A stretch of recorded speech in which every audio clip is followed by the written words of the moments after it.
My name is Monica Floyd. I've been an official member of Northwoods for about 3 years.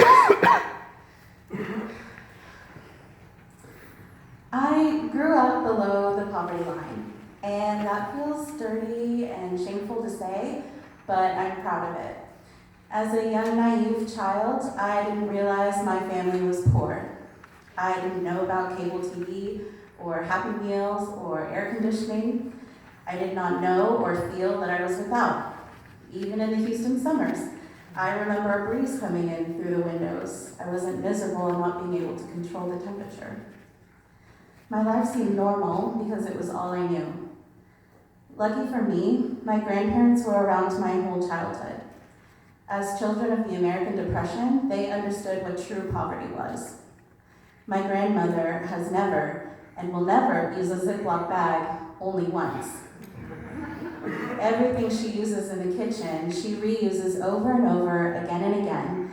Every plastic bag, every scrap of aluminum foil, and even plastic cups and cutlery bought for picnics will get washed and saved, ready to be used again. The concept of one use and throw away is obscene, and thanks to her and my upbringing, I know that. When my husband and I started our life together, we struggled like many other overworked, underpaid Americans.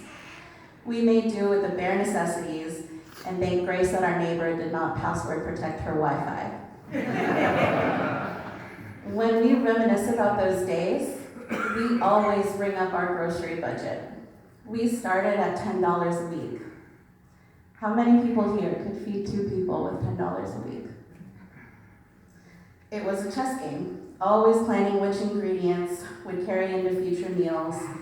100% of what we ate were struggle meals, which ironically are now trendy on YouTube. When we graduated to $20 a week, we felt the pressure ease up a bit. At $40 a week, we felt like kings. Now we don't have a grocery budget. We go to the store when we want and buy whatever we desire without a second thought.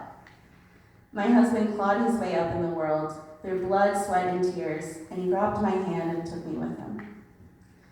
When we bought our first Keurig machine and signed up for health insurance, we hugged and celebrated, for we were officially middle class. I'll admit I've gotten greedy in the last 5 years. I've bought things not out of necessity, but because I could. And I always justified it by saying, I could never do this, or I never had this growing up. My current place of privilege has given me the space to dwell on all the things I don't have. Frivolous things I see on social media, things that don't matter.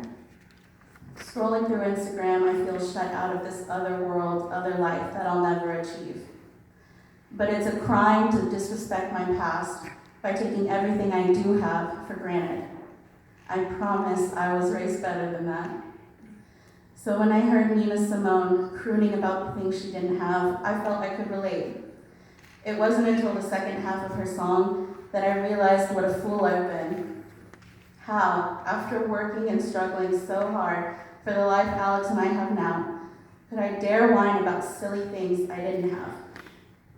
It was like Nina's song was a screaming alarm about every opportunity I had to be grateful, but I wasted. Nina's song reminds me of everything I have to be thankful for. Her words are a mantra I chant repeatedly when I get stuck wishing I had more.